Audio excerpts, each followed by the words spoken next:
Hey there, welcome to another deep dive. Today, we're going to be tackling a question that's fascinated thinkers for centuries.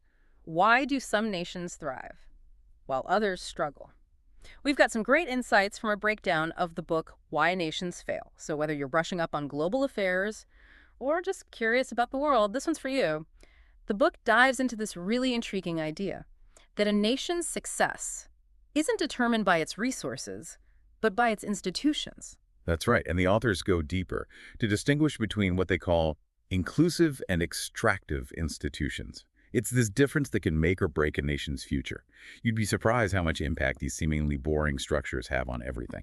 Okay, so let's unpack this. It's always struck me as odd that some countries with tons of natural resources, oil diamonds, you name it, Yeah. are often stuck in poverty and turmoil. This breakdown helps explain that paradox. What's the deal with these inclusive institutions? What makes them so special? Think of inclusive institutions as the foundation for a fair and prosperous society. They're all about creating a level playing field where everyone has a chance to succeed. Think things like strong property rights, an independent judiciary, and a government that's accountable to its people. So it's not just about having resources, it's about how those resources are managed and who benefits from them. Precisely. Inclusive institutions protect individual rights, encourage investment, and foster innovation. They create a virtuous cycle where economic growth benefits everyone, not just a select few. That makes sense. But what about those extractive institutions? The breakdown painted a pretty bleak picture of those. Imagine a system designed to extract wealth from the majority and funnel it to a small, powerful elite. That's the essence of extractive institutions. They stifle competition, discourage entrepreneurship, and often lead to corruption and inequality. Wow, it sounds like a recipe for disaster. Are there any real-world examples of this playing out? Oh, absolutely. Think of North Korea, for example. It's a country with a rigid, centralized system that controls every aspect of people's lives. The economy is stagnant. Innovation is stifled. And the vast majority of citizens live in poverty, while a small ruling class enjoys immense wealth and privilege. It's amazing how these systems can shape the fate of entire nations. The breakdown also mentions South Korea and the United States as examples of countries with more inclusive institutions, right? Exactly. South Korea, for instance, went from being one of the poorest countries in the world to an economic powerhouse in just a few decades. A big part of that transformation was due to their focus on building inclusive institutions, promoting education, and encouraging foreign investment. So it's not just theory, there's a real-world evidence to back up this idea that inclusive institutions are key to success. But what about the countries that are stuck with extractive systems? Is there any hope for them? That's a great question. And it leads us to another crucial insight from the breakdown: the weight of history. You see, the legacy of colonialism, conflict, and authoritarian rule can make it incredibly difficult to transition to more inclusive systems. You mean it's like they're trapped in a cycle of extraction? Yes, in many cases. The institutions that were put in place during colonial times or periods of authoritarian rule were designed to exploit resources and maintain power for a select few. These patterns can be very difficult to break, but it's not impossible. That's encouraging. The breakdown did mention some inspiring examples of nations that managed to transform themselves, right? Wasn't Singapore one of them? Absolutely. Singapore's story is fascinating. In the mid-20th century, they were a tiny island nation with limited resources and a turbulent past. But they made a conscious decision to embrace inclusive institutions, attract foreign investment, and invest heavily in education and infrastructure. And look at them now, a global economic powerhouse. It's like they defied the odds. What were some of the specific things they did to achieve that transformation? Well, for starters, they focused on establishing a strong rule of law, protecting property rights, and creating a level playing field for businesses. They also prioritized attracting foreign investment by creating a stable and transparent business environment. And crucially, they made massive investments in education and training to build a skilled workforce. So they essentially set the stage for sustainable growth by creating a system that was fair, transparent, and conducive to innovation. Exactly. Singapore's journey highlights a crucial point. While historical context can create challenges, it doesn't have to determine a nation's fate. By making deliberate choices and enacting smart policies, nations can break free from the cycle of extraction and chart a path toward a more prosperous and equitable future. It's pretty amazing to think about how these institutional choices can have such a profound impact on the lives of millions of people. It's like a ripple effect, isn't it? It really is. And this brings us to another key takeaway from the breakdown: the power of individual agency. You see, even in countries with deeply entrenched extractive institutions, citizens have the power to push for change. So it's not just about top-down change. Individuals can actually make a difference. Absolutely. History is full of examples of ordinary people coming together to demand greater freedoms, challenge corrupt systems, and hold their leaders accountable. Think of the civil rights movement in the United States, the fall of the Berlin Wall, or the Arab Spring uprisings. These movements for change were driven by people who dared to imagine a better future and took action to make it happen. So even if a country has a history of extractive institutions, there's always hope for progress. Exactly.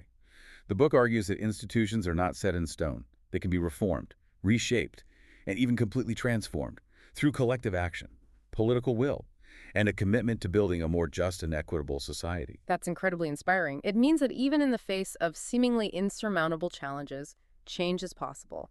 But what are some concrete things that individuals can do to promote inclusive institutions? Well, it starts with awareness, educating ourselves about how these systems work, understanding the historical context, and recognizing the signs of extraction are crucial first steps.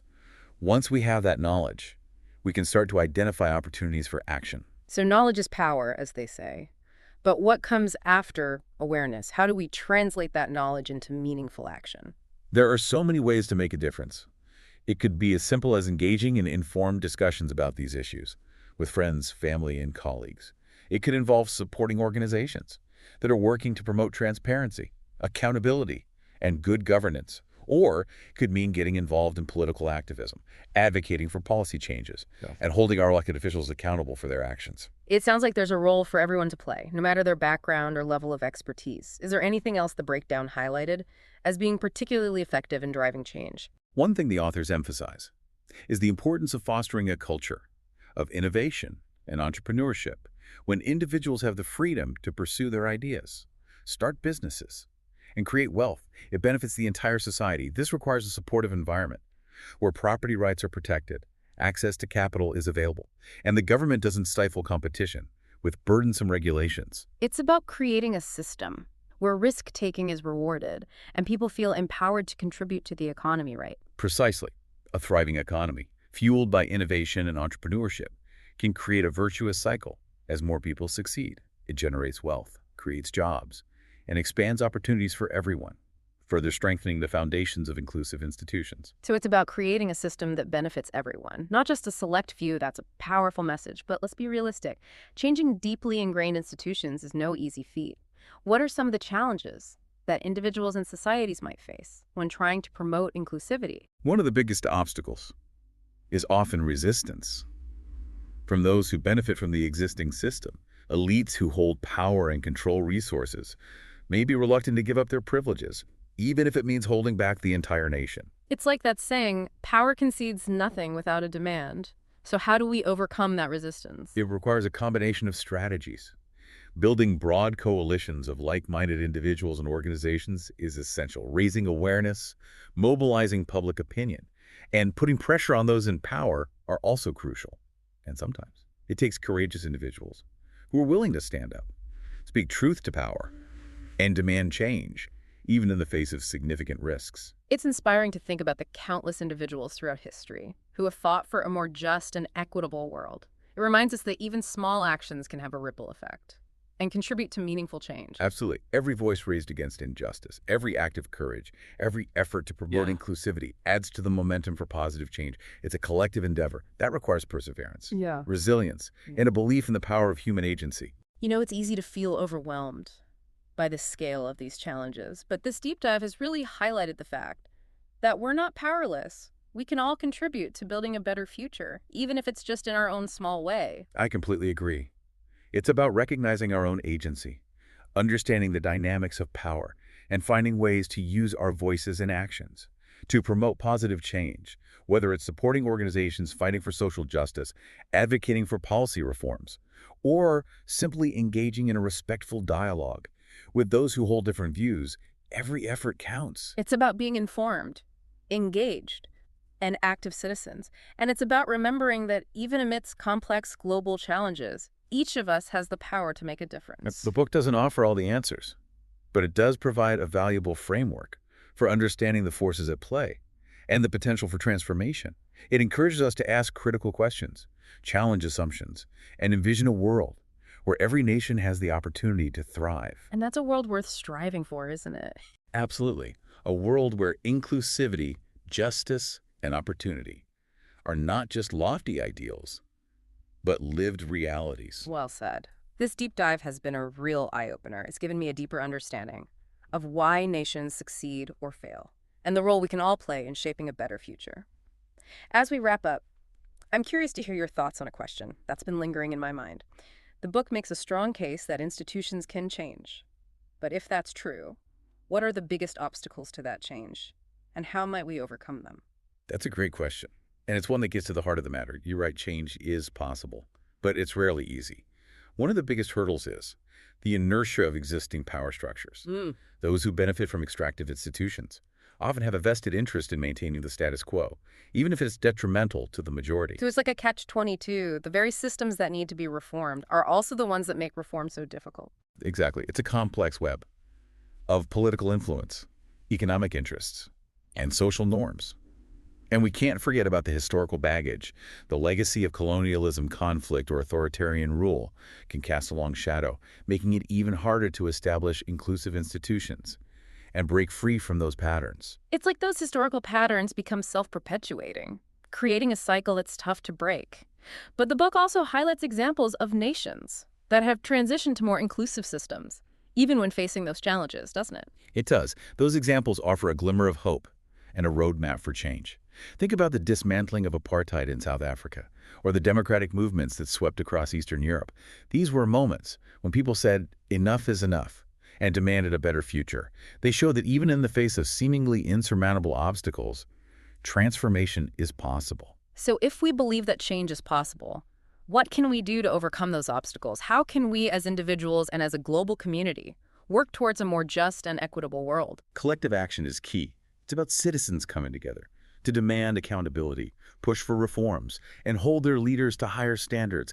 It's about building coalitions, amplifying marginalized voices, and using our collective power to push for a more inclusive and equitable society. It sounds like a tall order, but also incredibly empowering. It means that we're not just passive bystanders. We have a role to play in shaping the future. What specific steps can we take to contribute to this collective effort? There are so many avenues for action. It starts with educating ourselves and others about these issues. We can support organizations that are working to promote good governance and human rights. We can engage in constructive dialogue, challenge harmful narratives, and advocate for policies that promote equality and opportunity. So it's about being informed, Yeah. engaged, and active citizens in our communities and beyond. It's about leveraging our voices and actions to create a ripple effect of positive change. Exactly. It's about recognizing that even small acts of courage, compassion, and solidarity can contribute to a larger movement for justice and equality. It's about believing that a better world is possible and working together to make that vision a reality. This deep dive has been a powerful reminder that understanding the past can help us shape a better future.